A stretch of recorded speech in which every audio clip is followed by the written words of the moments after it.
ಮಕ್ಕಳ ಕೈಗೆ ಮೊಬೈಲ್ ಕೊಡುವ ಮುನ್ನ ಹುಷಾರ್, ಹಠ ಮಾಡ್ತಾರೆ ಅಂತ ಮೊಬೈಲ್ ಕೊಟ್ರೆ ಡೇಂಜರ್. ನೋಡಿ, ನಿಮ್ಮ ಮಕ್ಕಳಿಗೆ ಮೊಬೈಲ್ ಕೊಡುವ ಮುನ್ನ ಈ ಸ್ಟೋರಿನ ಗಮನ ಇಟ್ಟು ಕೇಳಿ. ಯಾಕಂದ್ರೆ ಹಠ ಮಾಡ್ತವೆ ಮಕ್ಕಳು. ಏನು ಕೇಳ್ತಾರೋ ಅದನ್ನೇ ಕೊಡಕ್ಕಾಗತ್ತಾ? ಯೋಚನೆ ಮಾಡಿ. ಸೈಲೆಂಟ್ ಆಗಿ ಮಕ್ಕಳಿಗೆ ಒಕ್ಕರಿಸುತ್ತೆ ಟ್ರೆಮರ್ಸ್ ಡಿಸಾರ್ಡರ್. ಏನ್ ಹಂಗಂದ್ರೆ ಮೊಬೈಲ್ ಬಳಕೆಯಿಂದ ಕೈಗಳ ಸೆಳೆತ ಆಗುತ್ತೆ, ನರಗಳ ಎಳೆತ ಶುರುವಾಗುತ್ತೆ. ನೋಡಿ, ತೋರಿಸ್ತಾ ಇದ್ದೀನಿ ನಿಮಗೆ. ನೋಡಿ, ಶೇಕ್ ಆಗ್ತಿದೆ ನೋಡಿ. ಈ ಸಮಸ್ಯೆ ನಿರ್ಲಕ್ಷಿಸಿದ್ರೆ ಮಕ್ಕಳ ದೈಹಿಕ ಆರೋಗ್ಯದ ಮೇಲೆ ಎಫೆಕ್ಟ್ ಆಗುತ್ತೆ. ಕೋವಿಡ್ ಬಳಿಕ ಮಕ್ಕಳಲ್ಲಿ ಕಂಡು ಬರ್ತಾ ಇದೆ ಹೊಸ ಕಾಯಿಲೆ. ನಾವು ಹೇಳ್ತಾ ಇಲ್ಲ, ತಜ್ಞರು ಹೇಳಿದ್ದಾರೆ.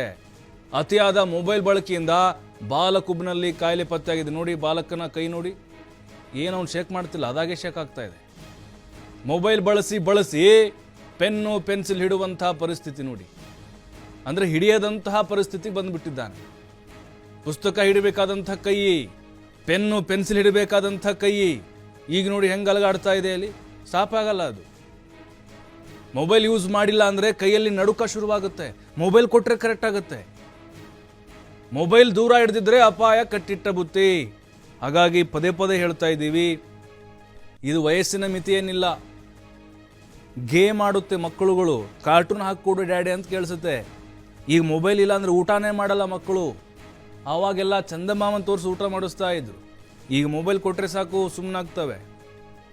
ಅದೊಂದು ಮದ್ದು. ಈಗ ನಿಮ್ಮ ಮಕ್ಕಳಿಗೆ ಮೊಬೈಲ್ ಕೊಟ್ಟರೆ ಖಂಡಿತವಾಗ್ಲೂ ಈ ರೀತಿ ಆಗ್ತಿದೆಯಲ್ಲ, ಬಾಲಕನಿಗೆ ಶೇಕ್ ಆಗ್ತಿದೆಯಲ್ವಾ, ಹಂಗೆ ಆಗುತ್ತೆ. ಯಾವುದೇ ಕಾರಣಕ್ಕೆ ಹಠ ಮಾಡಲಿ, ಅಳಲಿ, ಉಳ್ಳಾಡ್ಕೊಂಡು ಅಳಲಿ, ಮೊಬೈಲ್ ಮಾತ್ರ ಯಾವುದೇ ಕಾರಣಕ್ಕೂ ಕೊಡಬೇಡಿ. ಯಾಕಂದರೆ ಅದರ ಪರಿಣಾಮವನ್ನು ನೀವು ಅನುಭವಿಸ್ತೀರಿ ಅಷ್ಟೇ. ಮುಂದೆ ನೋಡಬೇಕಾದಂಥವ್ರು ನೀವು. ನೋಡಿ, ಸಣ್ಣ ವಯಸ್ಸಲ್ಲಿ ಮೊಬೈಲ್ ಹಿಡಿದು ಆಪರೇಟ್ ಮಾಡಿ ಆ ರೀತಿಯಾಗಿ ಸೆಳೆತ ಆಗ್ತಾ ಇದೆ.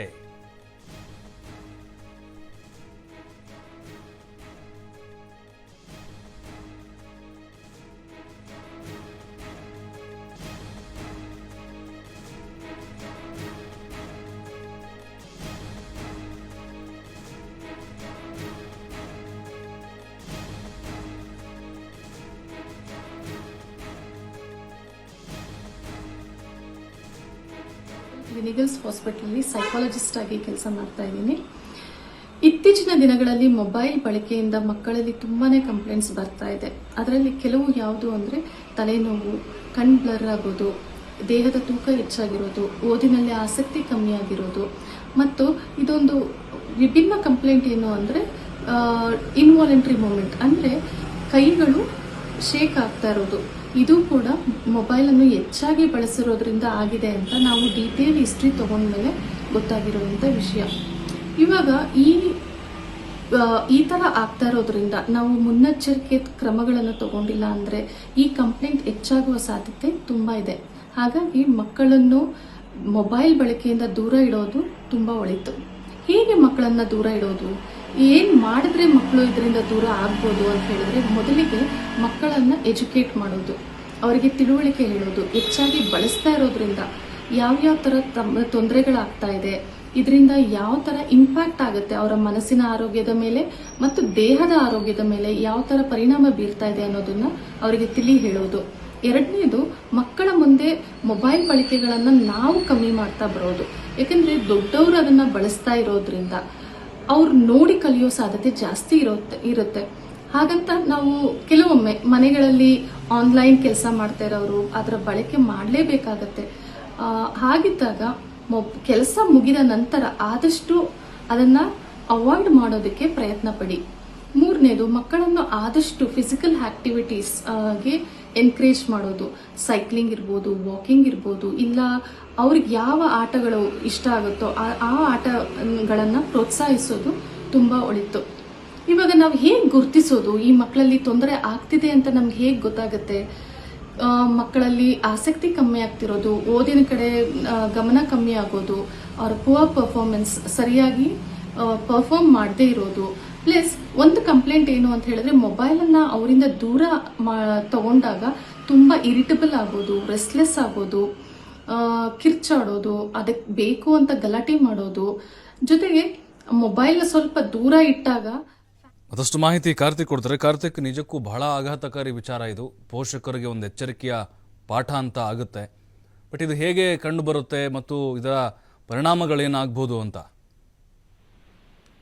ಖಂಡಿತವಾಗಿಯೂ ಪ್ರಭು, ಈ ಒಂದು ಮೊಬೈಲ್ ಗೀಳ್ನಿಂದಾಗಿ ಇತ್ತೀಚಿನ ಯುವ ಸಮುದಾಯ ಸಾಕಷ್ಟು ಅನಾನುಕೂಲಗಳನ್ನ ಎದುರಿಸಬೇಕಾಗತ್ತೆ. ಯಾಕಂತಂದ್ರೆ ಈ ಒಂದು ಸಮಸ್ಯೆಗಳು ಇದು ಇತ್ತೀಚೆಗೆ ಪ್ರಕರಣಗಳಲ್ಲಿ ಹೆಚ್ಚಾಗ್ತಾ ಇದೆ. ಯಾಕಂದ್ರೆ ಈಗಾಗಲೇ ಮೂರನೇ ವಯಸ್ಸಿಂದಲೇ ಮಕ್ಕಳಿಗೆ ಮೊಬೈಲ್ ಅನ್ನ ಪೋಷಕರು ಕೊಡ್ತಾರೆ. ಮಕ್ಕಳು ಹಠ ಮಾಡ್ತಾರೆ ಅನ್ನುವಂತ ಕಾರಣಕ್ಕಾಗಿ ಅವರಿಗೆ ಮೊಬೈಲ್ ಅನ್ನ ಕೊಡ್ತಾರೆ. ಇದು ನಿರಂತರವಾಗಿ ಮೊಬೈಲ್ ಅನ್ನ ಮಕ್ಕಳು ಯೂಸ್ ಮಾಡೋದ್ರಿಂದ ಇತ್ತೀಚೆಗೆ ನಾವು ಕೇಳ್ಬಿಡ್ತಾ ಇದ್ವಿ, ಕಣ್ಣಿನ ಸಮಸ್ಯೆ ಉಂಟಾಗತ್ತೆ, ತಲೆನೋವು ಸಮಸ್ಯೆ ಉಂಟಾಗತ್ತೆ, ಈ ರೀತಿಯಾಗಿ ಸಮಸ್ಯೆಗಳು ಉಂಟಾಗತ್ತೆ ಅನ್ನುವಂಥದ್ದು. ಇದೀಗ ಇದು ಭಾರಿ ಆಘಾತವನ್ನು ಸೃಷ್ಟಿ ಮಾಡುವಂತಹ ಇದು ಇನ್ನೂ ಹೆಚ್ಚಿನ ಪ್ರಮಾಣದ ಎಫೆಕ್ಟ್ ಅನ್ನು ಕೊಡುವಂತಹ ಈ ಡಿಸಾರ್ಡರ್ ಬಂದಿದೆ ಅಂತ ಹೇಳ್ಬೋದು. ಇದು ಈ ಕೇವಲ ಒಬ್ಬರಿಗೆ ಇಬ್ಬರಿಗೆ ಅಂತಲ್ಲ, ಈ ರೀತಿಯ ಪ್ರಕರಣಗಳು ಇತ್ತೀಚಿನ ದಿನಗಳಲ್ಲಿ ಹೆಚ್ಚಳ ಆಗ್ತಾ ಇದೆ. ಈಗಾಗಲೇ ಈ ಒಂದು ಆರೋಗ್ಯ ಸಂಬಂಧಪಟ್ಟಂತ ತಜ್ಞರು ಕೂಡ ಹೇಳ್ತಾ ಇದ್ದಾರೆ, ಮೊಬೈಲ್ ನ ಮಕ್ಕಳಿನಿಂದ ದೂರ ಇಡಿ. ಯಾಕಂದ್ರೆ ಸಮಸ್ಯೆಗಳು ಇನ್ನು ಮುಂದಿನ ದಿನಗಳಲ್ಲಿ ಹೆಚ್ಚಳ ಆಗಬಹುದು. ಯಾಕಂದ್ರೆ ಮಕ್ಕಳೇ ಭವಿಷ್ಯ. ಹಾಗಾಗಿ ಅವರ ವಿದ್ಯಾಭ್ಯಾಸಕ್ಕೂ ಕೂಡ ತೊಂದರೆ ಆಗತ್ತೆ, ಅವರ